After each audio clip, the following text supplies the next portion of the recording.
Bom dia, turma do oitavo ano. Aqui é o professor Vitor de História. Nós vamos estar dando continuidade ao capítulo 6 dos movimentos emancipacionistas ao governo de Dom Pedro I, parte 2 desse conteúdo, nas páginas 126 a 131. Ok, turma? Então vamos lá. Como foi então a chegada da família portuguesa ao Brasil em 1808? Professor, por que é que eles se mudaram para o Brasil? Não é comum uma família real, uma corte, abandonar a metrópole e vir morar na colônia, é verdade. Mas o que estava acontecendo, nós já discutimos isso em algumas aulas anteriores. Período napoleônico. Napoleão cria o bloqueio continental, ninguém poderia vender nem comprar nada da Inglaterra. Era uma forma de Napoleão tirar as forças do reino inglês para poder então vencê-lo. E Portugal dá ok para essa lei, né, para esse bloqueio continental, dá ok a Napoleão, mas por debaixo dos panos continua mantendo um comércio com os ingleses. Sem contar também que foi forçado, de certa forma, a manter esse comércio pelos ingleses, porque tinha o bloqueio marítimo, né? Porque os ingleses não permitiam também que houvesse comércio com os franceses. O que acontece é que Portugal se vê pressionado de um lado, pressionado do outro, mas como tem relações melhores com a Inglaterra, mantém suas relações comerciais com os ingleses. Quando Napoleão sabe disso, invade Portugal e em 1808 a família real, para não ser presa ou morta por Napoleão, acaba fugindo para o Brasil. Quando eles chegam ao Brasil, eles vão logo estabelecendo alguns tratados com a Inglaterra, o Tratado da Amizade e da Aliança, em que eles obtiveram o apoio naval dos ingleses para poder expulsar os franceses da Guiana Francesa e dominar aquele território, né, e manter a proteção, né, inglesa na costa brasileira para evitar a invasão, né, de Napoleão aqui ao nosso país. No entanto, nesse tratado aí nem tudo era amizade, nem tudo era aliança, tá? Porque havia algumas divergências. Os embaixadores ingleses, eles não concordavam em algumas coisas e por vezes discutiam com os embaixadores do rei Dom João VI, porque esse era escravocrata e o reino inglês tinha abolido já a escravidão e estava querendo acabar com o tráfico, né, de escravizados africanos, mas os portugueses insistiam em manter o tráfico, certo? Então havia então essa discussão. Ocorreu também o trato do comércio e da navegação, né, que Portugal aí mais uma vez tinha que oferecer alguns benefícios à coroa inglesa. Entre elas, os ingleses que estivessem dentro do território português, eles teriam direito de escolher os juízes que iriam julgar, né, algum problema, alguma causa, alguma dificuldade dentro da comunidade britânica. Eles teriam esse direito de escolher o juiz. E os ingleses também teriam uma taxa alfandegária nos portos, nos seus produtos, diferenciada. Enquanto nos portos portugueses todos os países pagavam 24%, os ingleses pagavam apenas 15%, certo?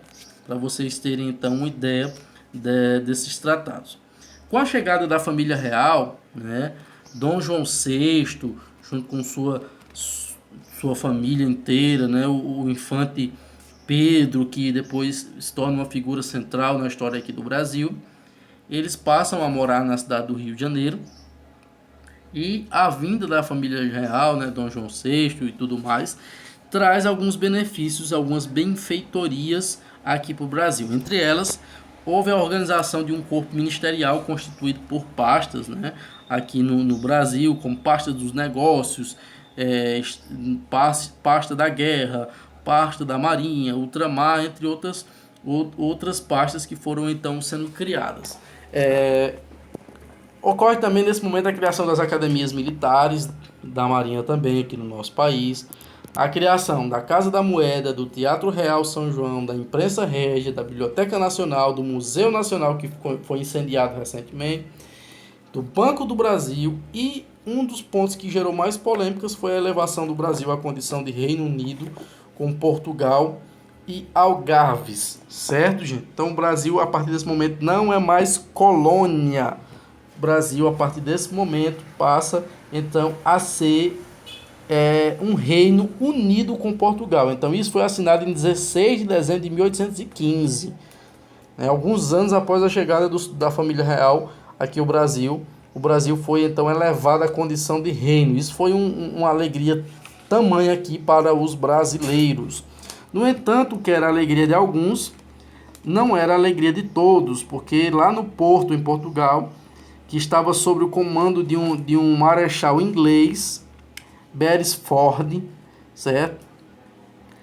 As pessoas, a população não estava satisfeita. Eles queriam o retorno, né, da família real portuguesa para Portugal e o rebaixamento do Brasil à condição de colônia novamente. Também eles queriam o fim da monarquia absolutista, ou seja, o rei não podia mais fazer o que quisesse. Agora o rei estaria submisso a uma república constitucionalista, a uma república regida por uma constituição. Então eles deveriam se submeter a essa constituição. E foram então tendo diversos protestos, né, até que no dia 24 de agosto de 1820, esse movimento foi para as ruas na cidade do Porto, sob o comando do coronel Sebastião Cabreira. E ela saiu vitoriosa no país inteiro. Acabaram expulsando o Marechal Beresford, que foi forçado a regressar na Inglaterra. E essa Revolução Constitucionalista do Porto, como ficou conhecida, chegou aqui ao Brasil e acabou gerando alguns movimentos aqui no Brasil, como alguns movimentos que surgiram no Pará, na Bahia e também no Rio de Janeiro, certo? A ponto de chegar o próprio príncipe Dom Pedro jurar publicamente que iria respeitar a Constituição que estava sendo elaborada em Portugal.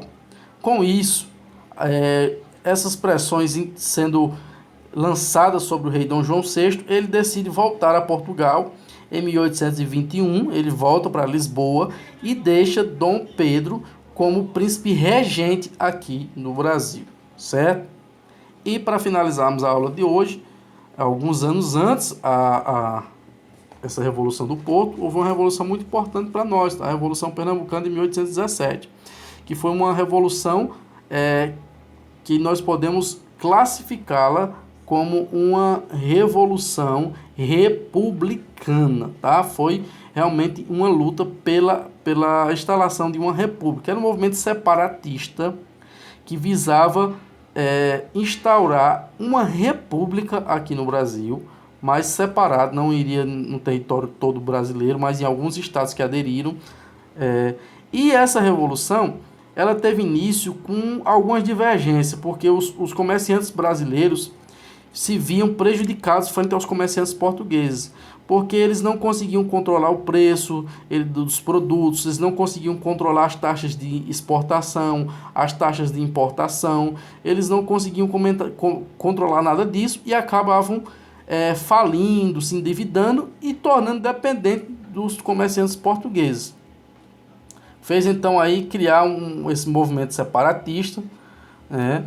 E foi muito importante para nós aqui do Ceará também, porque na figura de Bárbara de Alencar, uma pernambucana que passou boa parte da sua vida aqui no Crato, ela foi uma das líderes desse movimento, juntamente com os seus dois filhos, José Martiniano Pereira de Alencar e Tristão Gonçalves, os dois nascidos no Crato, né, dois cearenses, José Martiniano Pereira e Tristão Gonçalves, que também foram líderes dessa Revolução Pernambucana em 1817, que visava o estabelecimento de uma república aqui no Brasil. Eles chegaram, de fato, né, em 6 de março de 1817, a instaurar essa república, né, com um governo provisório em Pernambuco, criaram uma lei orgânica, estabeleceram liberdade de imprensa, de culto, de política, e conseguiram apoio, né, de diversas pessoas ao redor aqui do nosso Nordeste, como por exemplo, Paraíba apoiou, o Rio Grande do Norte apoiou,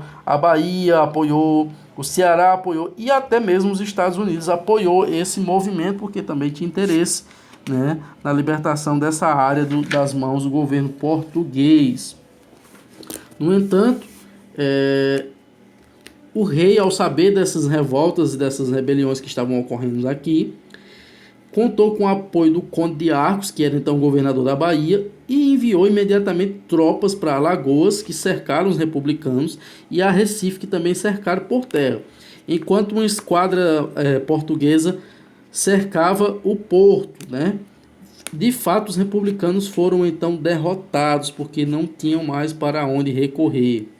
E isso fez com que muitos deles fossem condenados e mortos. No entanto, alguns dos líderes foram inocentados, soltos, foram libertados por endosso de Dom João VI, certo? Entre eles o José de Barros de Lima, Domingos Teotônio Jorge, o padre Pedro de Souza Tenório e Miguelinho, o desembargador José Luiz Mendonça, Domingos José Martins e alguns outros líderes foram então libertados e sofreram apenas algumas punições, ok, gente?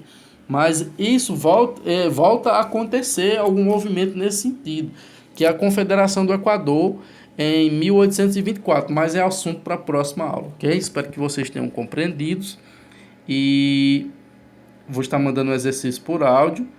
Qualquer dúvida nós estamos por aqui. Tenham um bom dia e tudo de bom, gente. Tchau.